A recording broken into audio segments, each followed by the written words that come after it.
আমাকে মানুষ উপেক্ষা করবে, আমার গায়ে ময়লা পানি ফেলবে, যতক্ষণ না পর্যন্ত আমার উপরে শারীরিক বড় করে আঘাত করবে। দেখেন এখানে 3.5 লাখ ভোটার, সবাই কি আমাকে পছন্দ করবে? এটা কোনো কথা? আমাকে একবার বললো যে আমি এটা আপনাদের মাধ্যমে কার মাধ্যমে ভাইরাল হয়েছে জানি না, আমাকে অনেক বন্ধুরা বললো কি তোমার কি এই কথাটা বলা ঠিক হয়েছে, কাটাবন মসজিদের সামনে জনসংযোগ করছি। তো এক চাচা দেখেন, আপনারা একটা ব্যাপার খেয়াল করবেন, মিডিয়ার বন্ধুরা অনেক রাগ করেন কেন, যে প্রতিদিন কোথায় কখন ক্যাম্পেইনে যাই আপনাদেরকে জানাই না। আপনাদের প্রতি আবারও সরি বলি। দেখেন আপনারা থাকলে তো আমাদের জন্য অত্যন্ত আনন্দের যে আপনাদের মাধ্যমে প্রচার হবে, কিন্তু মুশকিলটা হলো আমরা না এই প্রচারণার বাইরে গিয়ে একদম সিকিউরিটি গার্ড আঙ্কেলের সাথে 5তলা 7তলা বারান্দায় দাঁড়িয়ে যে আন্টি আমাদেরকে হাদি বলে ডাক দেয়, আমরা তার সাথে 1 to 1 কথা বলতে চাই। এই জন্য আপনারা দেখবেন আমরা যখন যাই আমাদের টিমে 8-10 জন আর বেশি কেউ থাকে না, এবং তাও আমি যখন কোন একটা স্কুলের সামনে, কলেজের সামনে বা মসজিদের সামনে দাঁড়াই, দেখবেন আমার দুই পাশে কেউ থাকে না, ওই কর্নারে একজন, ওই কর্নারে একজন। এই যে আমরা এখানে একটু প্রচারণা করলে কিছু তো ডিস্টার্ব মানুষের হবেই। আমাদের এবারে সব থেকে বড় পলিসি হলো মানুষকে কত কম বিরক্ত করে, কত কম ডিস্টার্ব করে ইলেকশন ক্যাম্পেইন করা যায়। আলহামদুলিল্লাহ এটা আমরা এস্টাবলিশ করে ফেলেছি। শত শত মানুষ দেখেছি ফেসবুকে পোস্ট দিয়েছে যে মানুষকে কত কম বিরক্ত করে ইলেকশন ক্যাম্পেইন করা যায়, এটা একটা নজির স্থাপন আমরা করছি। এই যে দেখুন আমি একা দাঁড়াই থাকি, আমার পাশে 5 জন দাঁড়ায় না কেন? আমার পাশে আরো 5 জন দাঁড়ালে আমি ঠিক যে রিক্সাওয়ালা, সবজিওয়ালা, বিশ্ববিদ্যালয়ের শিক্ষক, আমার বাসার আন্টি, তার একান্ত কথাটা শুনতে চাই। আমার পাশে যদি আমার বন্ধুরা দাঁড়াই থাকে বা মিডিয়ার 5 জন ভাই থাকে, তিনি তো আমার সাথে এসে কথা বলতে কমফোর্ট ফিল করবেন না, তিনি তো ক্যামেরার সামনে কথা বলতে চান না, তিনি আমার সাথে একান্ত কথা বলতে চান। আমার সাথে 10 জন থাকলে তিনি কথা বলতে চান না। এই জন্য আপনাদেরকে কাউকে না জানাইয়া আমরা হুটহাট গিয়ে এক এক বাড়ির সামনে দাঁড়াই, স্কুল কলেজের সামনে দাঁড়াই, চা খাই, বাড়ির দারোয়ানের সাথে কথা বলি, এবং আমরা তাদের কাছ থেকে রিয়েল রেসপন্সটা শুনবার চেষ্টা করি। আপনারা নিশ্চয়ই মিডিয়ার বন্ধুরা দেখেছেন এরকম কয়েকটা ব্যাপার ঘটেছে। শাহজাহানপুরে সেদিনকে আমরা হেঁটে আসছি, বাড়ির 5তলা থেকে এক আন্টি হাত বাড়াইয়া, যে আন্টি হাতি দাঁড়াও এইটা বলে দাঁড় করে তিনি তার বাচ্চাকে পাঠাইছেন আমাদেরকে জন্য খাবার দিয়া, এবং ফোন নিয়ে পাঠাইছেন যে ওর ছবি তুলে আনো তোমার সাথে গিয়া। এরকম আমাদের সাথে প্রচুর ঘটে। এখন যদি আমাদের সাথে মিডিয়ার ভাইরা থাকে, আমার সাথে 50 জন 100 জন যায়, ওই আন্টি তো আমাকে হাদি বলে ডাক দিতে স্বাচ্ছন্দ্য বোধ করবে না। তো আমাকে এখন সব থেকে 2টা কথা শুনি, এটা আপনাদেরকে বলি। প্রথমত যেটা একটু লেস ইম্পর্টেন্ট, এটা আগে বলি, যে অনেক আমাদের এইবারের যে গত 2 মাস ধরে রাস্তায় আছে, এটা সব থেকে বড় আমাদের ইম্প্যাক্ট হলো, আমরা আগে ভাবতাম কি যে তরুণরাই আমাদের সব থেকে বড় শক্তি, তারা আমাকে সব থেকে বেশি চেনে, আমাদেরকে ভালোবাসে।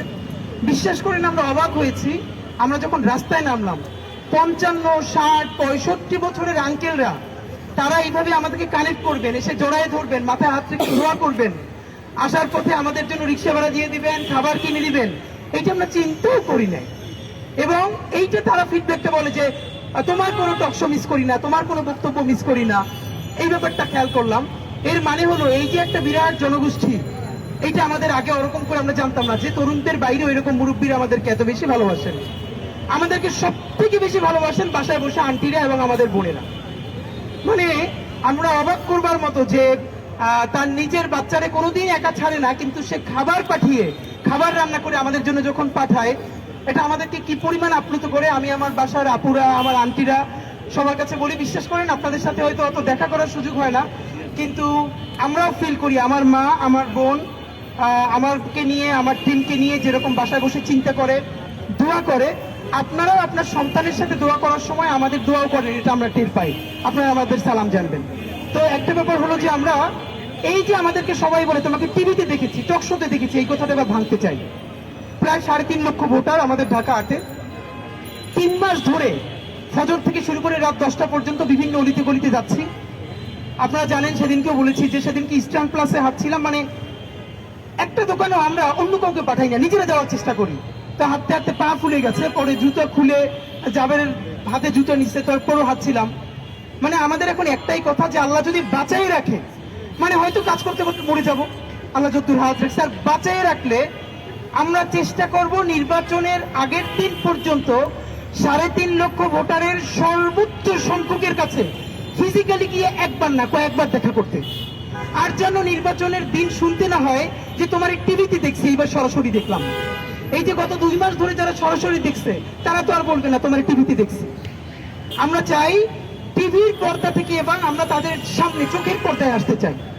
এই জন্য আমরা মিডিয়ার বন্ধুরা আপনাদেরকে সাথে নিতে পারি না। আপনারা প্লিজ কষ্ট পাবেন না, আপনারা আমাদের জন্য দোয়া করবেন, ভালোবাসা জারি রাখবেন।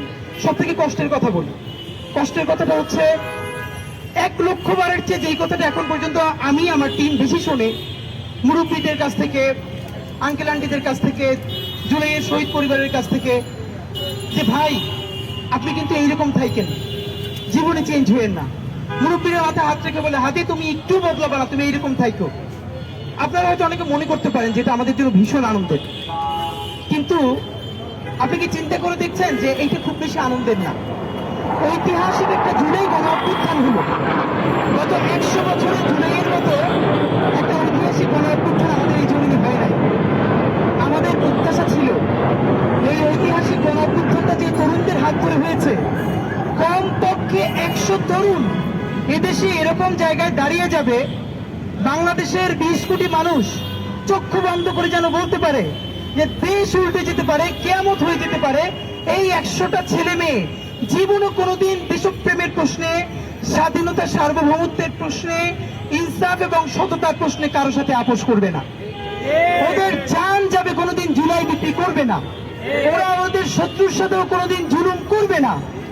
কিন্তু অত্যন্ত আফসোস, সেই জায়গাগুলো নষ্ট হতে হতে হতে হতে আজকে 20 কোটি দেশপ্রেমিক মানুষের সমস্ত চাপ যেন ওসমান হাদি এবং তার টিমের উপরে পড়েছে।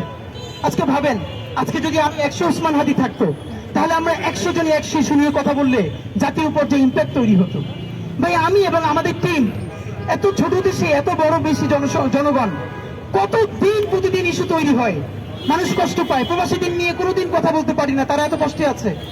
আমরা চাইলেও তো সেই ইস্যুগুলো প্রতিদিন সামনে আনতে পারবো না, আমাদের তো লিমিটেশন আছে। আজকে যদি আমাদের অনেকগুলো ওসমান হাদি থাকতো, অনেকগুলো ইনকিলাব মঞ্চ থাকতো, এক একজন এক একটা ইস্যু নিয়ে কথা বলতো, সবগুলো জাতীয় ইস্যু হতো এবং সমাধানের দিকে যেত। তা আপনাদেরকে বলি, এটা আমাদের জন্য নিশ্চয়ই আনন্দের না যে 56,000 বর্গ মাইলের এই তাওহীদের জমিনে বিশ্বাস করবার মতো মাত্র হাতে গোনে 5-10টা ছেলে মেয়ে থাকবে। কেন? এবার আমাদের লড়াই, আমরা যেন পরবর্তী বাংলাদেশের জন্য যে সাংস্কৃতিক বিপ্লবটা করতে চাই, আপনি বিএনপি করেন, জামাত ইসলামী করেন, এনসিপি করেন, আপনি যেই দলই করেন না কেন, আপনি ইউএসএ থাকেন, কানাডা থাকেন, সফটওয়্যার ইঞ্জিনিয়ার হন, সাহিত্যিক হন, কবি হন, আপনি যে ইনপুটটা দেবেন সেটা ঘুরে ফিরে বাংলাদেশের পক্ষে যেতে হবে। আপনার মননে, মগজে, ভাবনায়, চিন্তায়, সমস্ততে, রাজনীতিতে যেই জিনিসটা বারবার প্রতিধ্বনি হবে, সেটা হলো বাংলাদেশ এবং বাংলাদেশ একটা স্বাধীন সার্বভৌম সীমান্ত।